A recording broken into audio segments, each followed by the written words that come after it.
This was I did a film called Dark Blood with the actor River Phoenix, who was the older brother of Joaquin Phoenix. And it was interesting, it wasn't interesting, it was very sad, because during the middle of filming, River died of a drug overdose.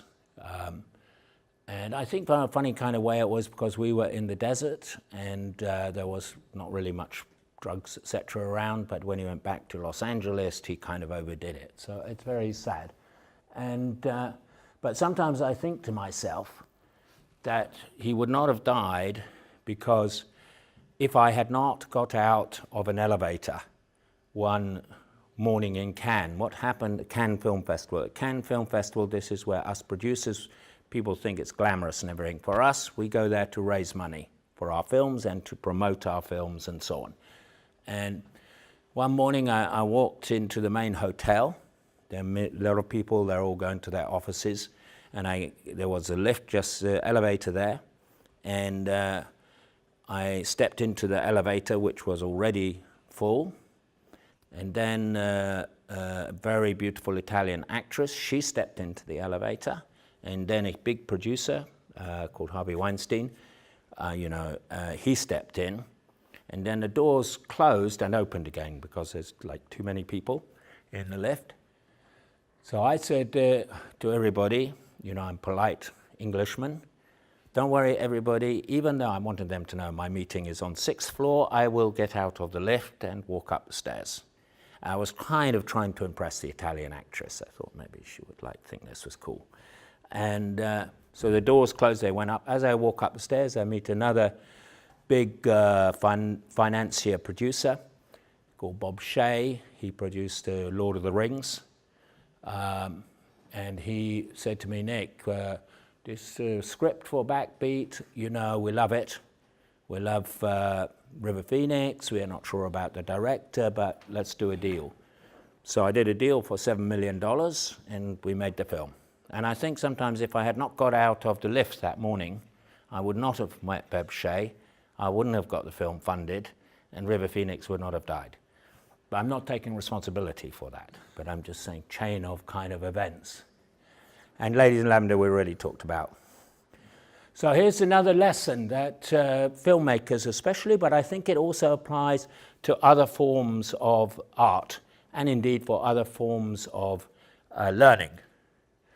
What I find with our filmmakers is the first step is they try to imitate their heroes.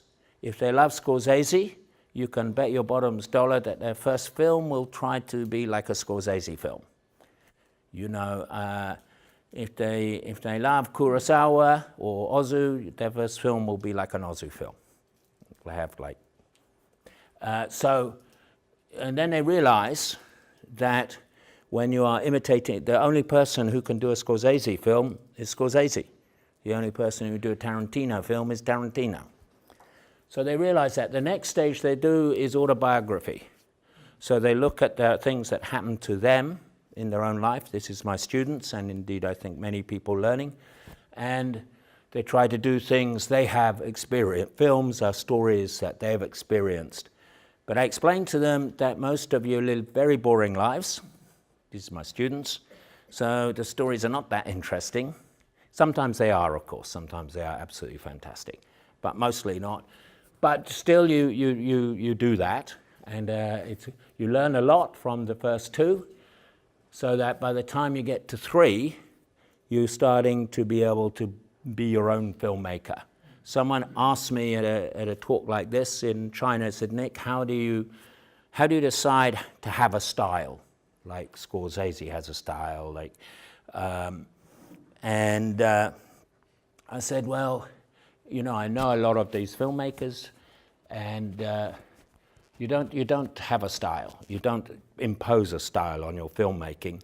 Your style comes from you solving the challenges of the film you are making. And from the choices that you make, your style will grow upwards and out of that. In the first one, you try, do it, I want my films to be like X. You learn it doesn't work. So that's kind of You know how if you're a genius, then I always say to them, you don't need to go to film school if you're a genius.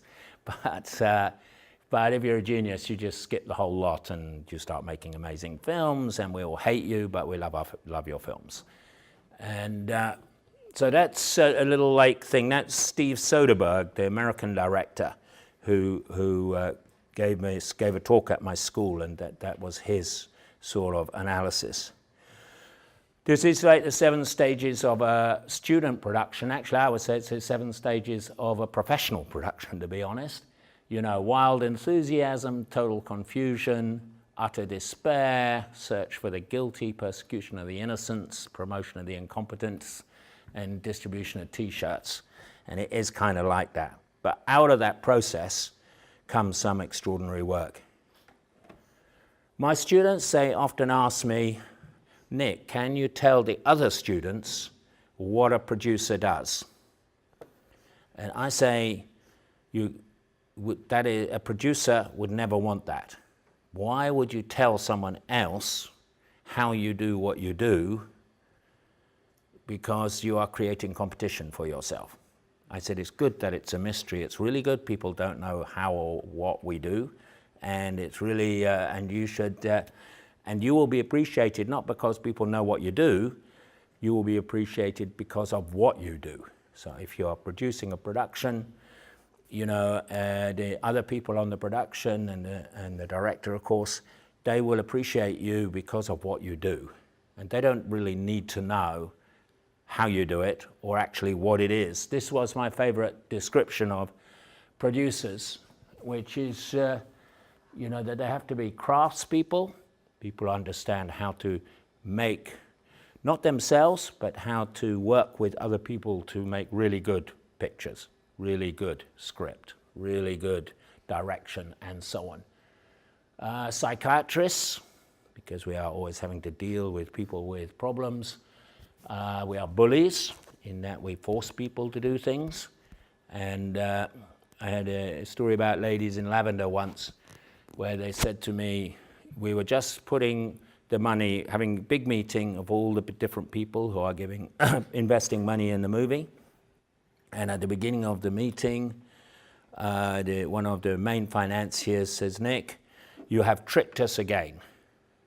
I said, trick you? No, don't be silly. I would never do something like that. I said, yeah, you have sent the British Oscar-winning actresses, Judi Dench and Maggie Smith, down to start shooting, and we don't have a deal. And I said, we do have a deal. He said, we don't have a deal. I said, we do have a deal. I said, we don't have a deal. I said to him, I said to this guy, I said, this is the film business. You know, if you don't like the film business, get another job. And he went, Nick, you think I haven't thought of that? So, you know, I was bullying them. I had all started the movie, even though we hadn't finished the deal. Because I knew if I didn't start the movie, it would never start. So I have to kind of start in order to force their hand. Otherwise, they will talk forever. They will argue about contracts. They will make life difficult. You will lose your actors. So very often you have to bully people. Goalkeepers, we have to stop goals. Translators, we were forever trying to, you know, we are very often, the director and the cinematographer are not communicating well, or the cinematographer and one of his crew. So we as producers are in always trying to make sure each person understands the other person to the extent they need to do like great work. Goalkeepers, friends, we pretend to be friends to people. Firemen, we put out fires when there are problems. Ditch diggers, just do manual work when it needs to be done. Mind readers, because we're always having to think, what does this person think? What does that person think? What are they going to think of this? What are they going to think of that? How are they going to react or act? Bomb throwers, so we make movies like the one I was talking about, which is very controversial and people are upset by it. And a spittoon, that's, you know, what you spit into. So that's just some of the things that, and my final lesson, you know, is you need luck. This was a sign on execution chamber, you know, closed for safety reasons. That's kind of a joke. But, you know, you do need luck in life. I mean, people say you don't, but I think you do. And some people, they don't have the luck, and that's just the way it is. But some people, of course, have the luck and they throw away the opportunity. But most of the time you need luck, but you need to look for luck. You need to be, you have to always do the extra stuff. That means you're somewhere and someone else isn't, and something happens when you're somewhere that you know, didn't happen. Like when I was invited to come here to talk to Madam Tozer and Professor Tozer and by Ken, you know, I asked if I could talk to the students here, because you never know who you're going to meet, what's going to happen, and you can get a good flavor of what's happening. This is a guide to the Western film industry.